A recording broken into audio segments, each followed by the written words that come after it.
Nang tuluyan ng nawala si Demetrio sa kanyang paningin, binaling ni Gretchen ang kanyang tingin sa may bintana.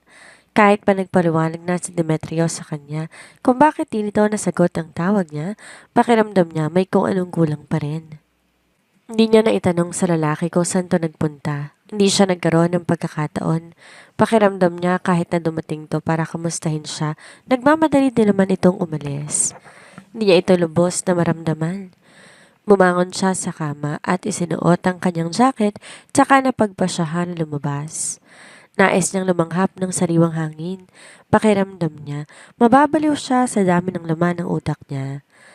Nasa hallway siya na may nakasalubong siyang lalaki na nagmamadali at muntik pa siyang mabangga. Mabilis niyang tinakpan ang kanyang tiyan at umatras ng 2 hakbang para umiwas. Agad naman siyang inalalay na nakasalubong niya para hindi siya matumba. Nang mag-angat siya ng tingin, napatulala pa siya at maging ang nakabanggaan niya. Gretchen? Si Anthony? Mahina niyang sambit. Napatitig naman sa kanya ang lalaki at inalalayan siyang makaayos ng tayo. Ano nangyari sa'yo? Bakit nandito ka sa ospital? Napagtanto ni Gretchen na hindi pala nabanggit ni Kendra sa kapatid nito ang nangyari sa kanila. Humugot siya ng hangin bago nagsalita. Hanggang ngayon, di pa rin siya komportable sa lalaki matapos sa naging huling pag-uusap nila. May konting aksidente lang, tipid niyang sagot. Namilog ang mga mata ni Anthony at sinuyod ng tingin ang kabuuan niya. Aksidente? Anong klaseng aksidente? Di ka ba napano? Sunod-sunod nitong tanong. Wala nang nagawa pa si Gretchen kung hindi ang ikwento sa lalaki ang buong detalye pati ng lugar kung saan sila nabangga. Natigilan naman si Anthony nang marinig kung saan banda na aksidente si Gretchen, pero di na siya nagsalita patungkol doon. Kung ganon, dapat bumalik ka na sa loob ng silid mo para makapagpahinga ka. Alika na, sasamahan na kita pabalik, ani Anthony at takmang aalalay na si Gretchen, sabalit umiwas sa kanyang babae. Kaya ko ng sarili ko, si Anthony. Di mo na ako kailangan pang samahan. Puntahan mo na lang ang dapat mong puntahan. Isa pa, babalik na ang asawa ko, maya-mayang konti. Ayoko makita niya tayong dalawang magkasama at baka kung ano pang isipin niya, ani Gretchen, at ipinagdiinan talaga ang katagang asawa. Napalunok naman si Anthony. Galit ka pa rin ba sa akin dahil sa nangyari nung nakaraan? Humingi na ako ng tawad, Gretchen, at nagbibiro lang naman talaga ako. Sa tingin ko, magiging biro lang ang mga katagang bibitawan ninyo kung pareho tayong matatawa, Sir Anthony. Pero hindi eh. Magkaiba po tayo ng estado kaya may mawagay na biro lang para sa inyo. Pero para sa akin, insulto na. Putol niya sa sasabihin sana nito. Kinagat ni Anthony ang pang-ibaba niyang labi. Mukhang mahirap talagang suyuin ng best friend ng kapatid niya. Anong po pwede kong gawin para patawarin mo ko, Gretchen? Just tell me. I'm willing to do anything. Marahan namang umiling si Gretchen. Wala. Wala po kayong kailangan gawin. Diretsahang sagot ni Gretchen. Nabitawan na nito ang mga katagang iyon at kahit ano pa mang sorry ang sabihin ng lalaki, di na nito mababago pang lahat. Pinakaayaw pa naman niya sa lahat ay ang mga taong matataas ang tingin sa sarili at nanghahamak ng ibang mas mababa sa kanila. Kapag may nakasalamuha siyang ganito ang pag-uugali, agad siyang umiiwas. Kahit sino pa man yan, hindi exempted si Anthony sa moto niya sa buhay niya. Tumuloy na po kayo sa inyong sadya dito sa ospital. Excuse po? Ani at nilampasan na si Anthony. Muntik nang makalimutan ni Anthony kung sinong sadya niya sa ospital nang makita niya si Gretchen. Pero imbes na tumuloy, hinabol niya si Gretchen ay ilang hakbang na ang layo sa kanya. Napansin naman ni Gretchen ang ginawa ni Anthony pero binaliwala niyang lalaki at nagpatuloy na sa paglalakad hanggang makarating siya malapit sa may elevator.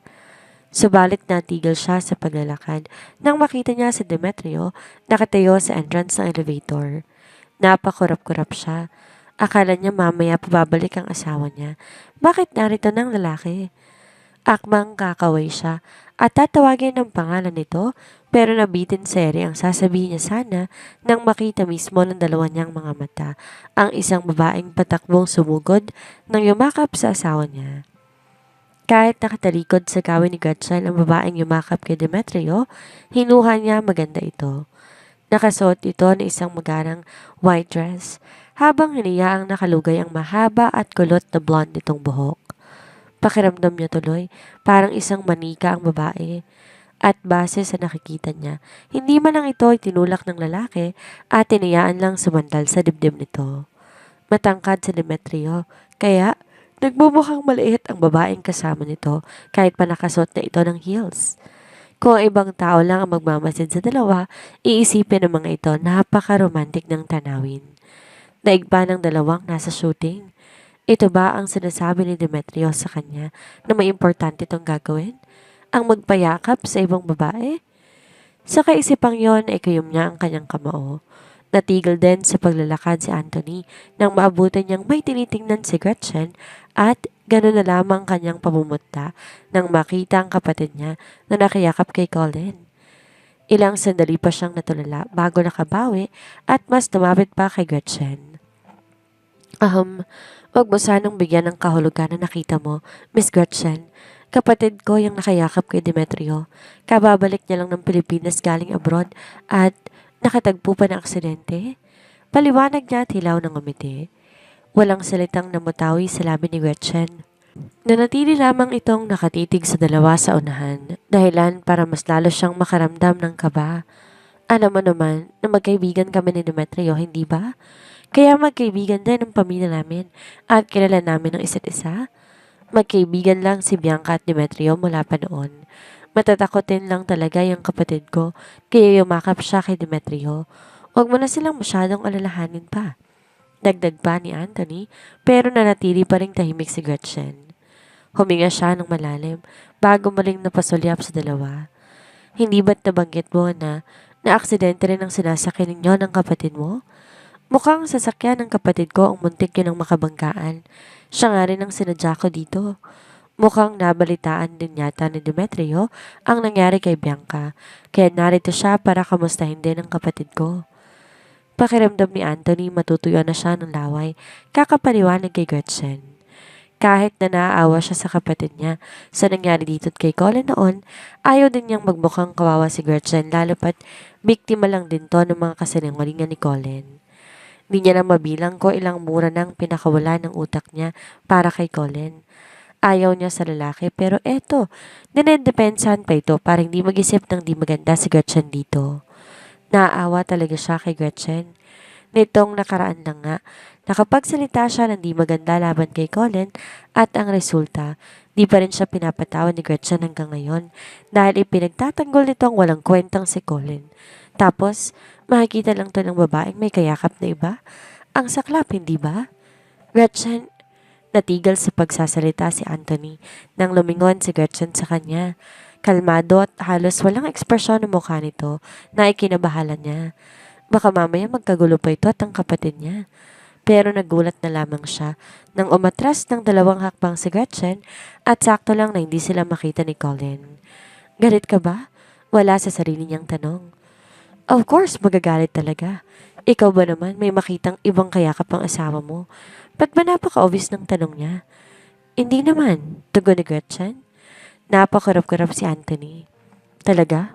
Hindi mo sila susugurin? Nangunot ang noo ni Gretchen bago umiling. Hindi, bakit ko naman gagawin yon? Kung tutuusin, wala naman siyang karapatang sugurin ng mga ito. Kahit higit pa sa kaibigan ng pagtingin ni Demetrio sa kapatid ni Anthony. Dahil hindi pa naman siya nakakalimot na mag-asawa lang naman sila sa papel at hindi sa totoong buhay. Bakit ka nagtatago kung ganon? Tanong pabalik ni Anthony. Huminga na malalim si Gretchen bago muling nagsalita. Sabi mo nga, galing sa abroad ang kapatid mo at magkaibigan kayo ni na Demetrio. Wala naman siguro kung rason para sugurin sila dahil wala naman silang ginagawang masama. Napatawag si Anthony. Siguro ko ibang asawa, ayaw na ang kalalabasan ng nakita ni Gretchen ngayon pero kabaliktaran ng babae. Nanatili itong kalmado o hindi kaya ay marunong lang talaga itong magtago ng emosyon. Di ba man lang ba sila pupuntahan? Paninigurado pa ni Anthony. Marahan namang umiling si Gretchen. Di na muna. Hayaan mo muna silang mag-usap dahil mukhang matagal pa naman silang di nagkita. Anito at tuluyan na siyang iniwan. Wala nang nagawa pa si Anthony, kundi pagmasdan ng likuran ni Gretchen na papalayo na sa gawin niya. Buntong hininga niyang binawi ang kanyang tingin at muling sinilipan si Colin at Bianca. Nais niya man sabihin kay Gretchen ang totoo, wala siyang magagawa dahil sarili niyang negosyo ang nakataya sa katotohanan na nais niyang isiwalat. Mabigat ang loob ni Gretchen habang naglalakad siya pabalik sa kanyang silid. Kung alam lamang niya na yon ang madadatnan niya, sana hindi na lang siya lumabas. Alam niyang wala siyang karapatan na sumama ang loob, pero di niya mapigil ang sarili niya. Sanay siyang masaktan, pero nakakapanghina ng loob ang nangyari ngayon. At imbes sabihin kay Demetrio ang totoo, napagdesisyonan niya na ipagpaliban na lang muna hanggang sa masiguro niya na walang magiging komplikasyon ang lahat. Habang nag-uusap sina Demetrio at Katsuki, di naman napansin ni Demetrio ang presensya ni Bianca. Nagulat na lamang siya at bigla na lang siya nitong sinugod ng yakap. Thank God! Alam kong darating ka talaga at hindi mo ko papabayaan. Humihikbi nitong Ani at isiniksik ang sarili sa kanya. Did you get injured? Malamig niyang tugon. Marahan naman tong umiling. Luckily I'm not, but I'm so scared, Colin. Akala ko may mangyayari ng masama sa akin kanina. Nagpakawala si Demetrio na isang malalim na buntong hininga at napatingin sa kanyang wristwatch. I'm busy, Bianca. I don't have time for this. Ani at takmang itutulak ang dalaga nang magsalita ito. Just give me 3 minutes. 3 minutes to calm myself down. Putol ito sa sasabihin sana niya. Muli siyang napabuntong hininga nang may napansin siyang parang may nakatingin sa kanya. Napasulap siya sa hallway para hanapin ang sino mang nakatitig sa kanya, subalit napansin niya walang katao-tao na ang parting yon. Nangunot ang kanyang noo. Nag-iilusyon lang kaya siya? But in his peripheral vision, parang nakita niya talaga si Gretchen. Akala ko talaga hindi na kita makikita pa. Takot na takot ako, Colin. Wala ako ibang kaibigan dito dahil matagal na akong nawala. Pwede mo ba akong samahan kahit saglit lang? May dala akong mga regalo para sa'yo. Sigurado ko magugustuhan mo yun. Tsaka, nag-aaral na ako magluto. I can cook well now. Pagpapatuloy pa ni Bianca. Kahit gaano pa kaganda si Bianca, nai-stress pa rin si Katsuki habang nakatitig sa dalawa at panay pa ang sulyap niya sa paligid. Your 3 minutes is up, Bianca? Biglang sambit ni Demetrio. Napakurap-kurap naman si Bianca at dahan-dahan nag-angat ng tingin kay Colin. Hindi siya makapaniwala na hindi man lamang nito pinalampas. Kahit na isang segundo ang 3 minutong hiningi niya. Ganito na ba talaga kalamig ang lalaki sa kanya kahit na ilang taon na silang magkakilala? Nahihiyang bumitaw si Bianca mula sa pagkakayakap kay Colin. Maingat niyang pinahid ang luha sa kanyang pisngi at matamis na ngumiti. Maraming salamat sa pagbisita mo sa akin, Colin. Pasensya ka na, nadala lang ako ng emosyon ko. Tatawagan ko si Anthony para may kasama ka dito. Formal na wika ng lalaki. You know my relationship with my family, Colin. Di ba rin maganda ang pakikitungo namin sa isa't isa pagkatapos na nangyari 3 taon ang nakalilipas? Buntong hiningang ani Bianca. Humugot ng hangin si Demetrio bago tumungo. Okay, I will try to help you the best that I can. Agad na napangiti si Bianca pero napalis din kalaunan nang marinig niyang dinugtong ni Colin. That's how friends treat each other, right? May diin nitong bigas. Natigilan si Bianca at napalunok pero ilang sandali lang muli na siyang napangiti. You're right, that's what friends are for. Maraming salamat, Colin. Mag-ingat ka, Bianca. Kahit pa sa katagang binitawan ni Colin, ramdam ni Bianca ang distansya ng lalaki sa kanya. Bago pa man siya makapagsalita, bumukas na ang pinto ng elevator at walang gatol na pumasok si Bianca. Sinundan naman agad ni Katsuki. Malungkot na tinitigan ni Bianca si Colin pero di man lang siya nito tinapunan ng tingin hanggang sumara ang pintuan ng elevator. Nang mawala sa paningin niya si Colin, namumula sa galit ang kanyang mga mata kasabay ng pagkuyom ng kanyang mga palad. It's been 3 years already pero wala pa rin siyang pinagbago. Ganun pa rin ang pakikitungo niya sa akin. Gigal niyang sambit pero maya-maya lang napangiti siya. She did not come back in his life to lose. Pasasaan ba at mapapasa kanya rin si Colin, hindi magtatagal. Tahimik si Demetrio sa loob ng elevator, pero si Katsuki na nasa likuran niya, pabalik-balik ang lakad. Sa naniningkit niyang mga mata, nilingon niya ang lalaki. Do you want to poop? Masungit niyang tanong. Napakamot to ng ulo at pumirmi na sa isang lugar. Noong nakaraang gabi, nainutusan mo akong magpadala ng sasakyan sa airport. Si Bianca bang pinasundo mo? Alanganin itong tanong. Buntong hiningang tumango si Demetrio bago sumagot. Yes, it's her. Talaga? Ang lakas ng amats niya ha. Di ko akalaing pagkatapos ng gulong dulot niya, 3 taon nang nakakaraan, nakuha ka pa niyang tawagan at magpasundo. At base sa nakikita ko, mukhang may gusto pa sa iyong Bianca na yun, insan. Malakas na bulalas ni Katsuki. Pinukol niyang lalaki na isang matalim na titig, kaya tumigil to sa pagsasalita at umayos pa ng tayo. Huwag mo munang banggitin ang bagay na to kina grandma at grandpa pansamantala. Magpas hanggang ngayon, di pa rin halos nakaka-move on ang lola niya sa nangyari sa kanila. 3 taon nang nakakalipas. Hindi pa rin maganda ang impression nito sa pamilyang Inoue. Kapag nalaman nitong nakabalik na ng Pilipinas si Bianca, malamang mag-aalala lang to sa kanya at baka di na to makakain at makatulog ng maayos. Mabilis namang tumango si Katsuki. Walang problema, insan. Pero ang tanong, anong gagawin mo ngayon? Nagpakawala ng hangin si Demetrio bago napatingin sa refleksyon niya sa salamin. Bianca attempted to commit suicide 3 years ago. Di naging madali sa akin na pakiusapan siyang tumino. At ngayong bumalik na siya sa Pilipinas, tutulungan ko siya sa mga kakailanganin niya bilang isang kaibigan. Noong gabing bumalik si Bianca ng Pilipinas, klinaro niya na sa babae ang lahat kung anong estado nito sa buhay niya. Hindi nga siya nagpakita sa babae at tayong driver lang ang pinadala niya sa airport para sunduin ito. He is literally avoiding her by all means at matalino siyang babae. Dapat naiintindihan niya ng lahat. Siguro sa'yo, kaibigan lang ang tingin mo sa kanya. Paano naman siya? Kaibigan ba ang tingin niya sa'yo? Anong gagawin mo kapag nagpang-abot sila ni Gretchen? Anong ipapaliwanag mo sa dalawa? Dahan-dahan, napatingin si Demetrio sa kanyang pinsan. Katsuki has a point. Ano ang mangyayari kapag nalaman ni Gretchen ang tungkol kay Bianca? Masyadong komplikadong pamilya Inoue, Katsuki, at simple lang buhay ni Gretchen. Hanggat kaya ko, ayokong ma-involve si Gretchen sa kanila, lalo na kay Anthony at Bianca. Malamig niyang turan. Anthony? Anong meron sa kanya? Curious sa tanong ni Katsuki. Agad siyang napasimangot nang maalala ang huli nilang pagkikita ni Anthony. That bastard is always sneaking around Gretchen these days. Sandaling pinagbasta ni Katsuki si Colin bago dahan-dahang umangat ang isa niyang kilay. Os, ayaw mo ba siyang lumapit kay Gretchen? At bakit ko magugustuhan na lapit siya ng lapit?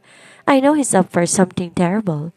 Isang sipol ang kumawala sa labi ni Katsuki, kasabay ng mapanukso nitong ngiti. Wala na. Malalaki na talaga, insan. Delikado na yan.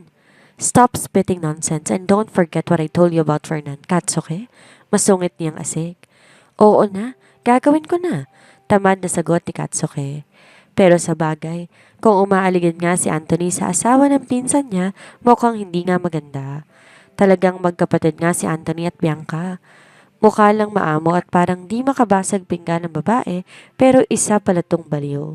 Di lang baliw kundi sobrang baliw. Sa kaisipang yon, hindi maiwasang magtayuan ng balahibo niya. Dapat lang talaga na ilayo si Gretchen kay Bianca at baka madamay pa to sa kabaliwan ng babae.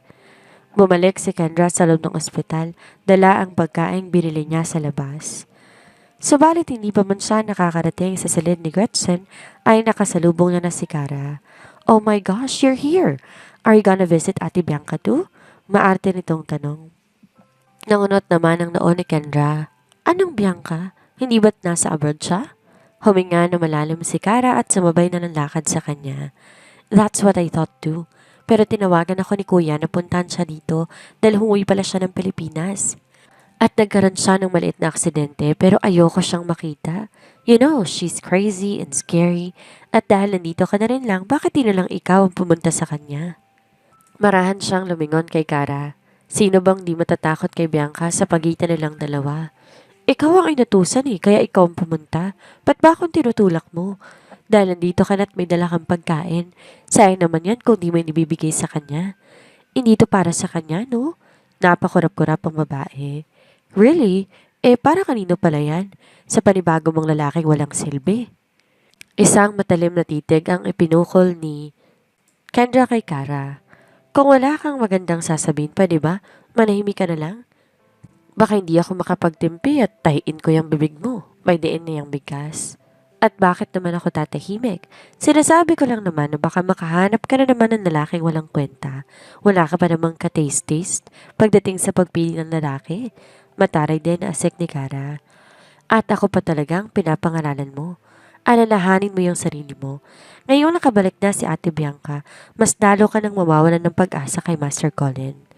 Sa sinabi niya, natahimik si Kara at parang maiiyak na. Bago pa man makapag-react ang babae, nakita na ni Kendra si Gretchen na naglalakad papunta sa silid nito, kaya't agad tinawag ang babae. Limingon din naman agad sa kanya si Gretchen. Oh, ano nangyari sa'yo, Gretchen? Nag-aalalang tanong ni Kara at mabilis na lumapit kay Gretchen. Nasurpresa naman si Gretchen na makita si Kara sa ospital. Miss Kara, ano ka ba naman? No need to be formal. Just call me Kara, just like the last time. But back to the topic, ba't nandito ka sa ospital? Tipid nang umiti si Gretchen bago kinuwento kay Kara ang nangyari sa kanya. Natutop naman ang dalaga ang bibig nito. Dapat nagpapahinga ka. Bakit nandito ka sa labas? Nagpapahangin lang naman ako Balak ko na talagang pumasok sa loob. Ganun ba? Ang mabuti pa kargahin na kita para di ka na mapagod. Kung di mo na itatanong, malakas ako. Mayabang na ani Kara. Di naman alam ni Gretchen kung matatawa ba siya pero isa lang sigurado siya. Pinapawisan siya na malagkit na makita na nakasuot ng 7 inches heels si Kara. Baka kapag kinarga siya ng babae, mapano sila ng anak niya. Bago pa man makahuma si Kara, bumuka sa elevator at malapit sa kanila, niluwa ang isang pamilyar na babae. Paano niya ba hindi mamumukaan ang bagong dating? Gayong itong kayakap ng asawa niya kanina. Kung maganda ang babae, kahit nakatalikod to kanina, mas lalo na ngayong nasa harapan niya ito. Maihahaling tulad niya ang dalaga sa isang anghel. Ate, magkasabay na sambit ni Kara at Katrina. Napatingin siya sa dalawa. Oo nga pala. Kapatid pala ni Anthony si Bianca, kaya malamang kapatid din to ng dalawa niyang kasama. Di naman pinansin ni Bianca ang dalawa at binaling ang tingin sa kanya. You must be Gretchen. Magiliw nitong sambit. Napakurap-kurap siya. Kilala niyo po ako? Isang matamis na ngiti ang kumawala sa labi ni Bianca. Of course, I heard a lot about you. I'm Bianca Inoue, by the way. Anito't naglahad ng kamay. Sandali pang napatitig si Gretchen sa kamay ni Bianca bago yun tinanggap. Gretchen Miranda. Muli, ngumiti si Bianca. Nice to meet you. Naikwento ni Kuya Anthony sa akin na kaibigan mo tong dalawa kong kapatid and you're taking good care of them. Pinuntahan talaga kita dito para magpasalamat. Anito, bago napatingin kina Kara at Kendra. Are you here to visit me? Tanong ni Bianca sa dalawa. Nagkatingin na naman si Kara at Kendra, pero bago pa man makasagot ang dalawa, muli nang nagsalita si Bianca. You don't have to bother. Someone comforted me already. Anito na para bang pinagdiinan pa ang katagang binanggit nito.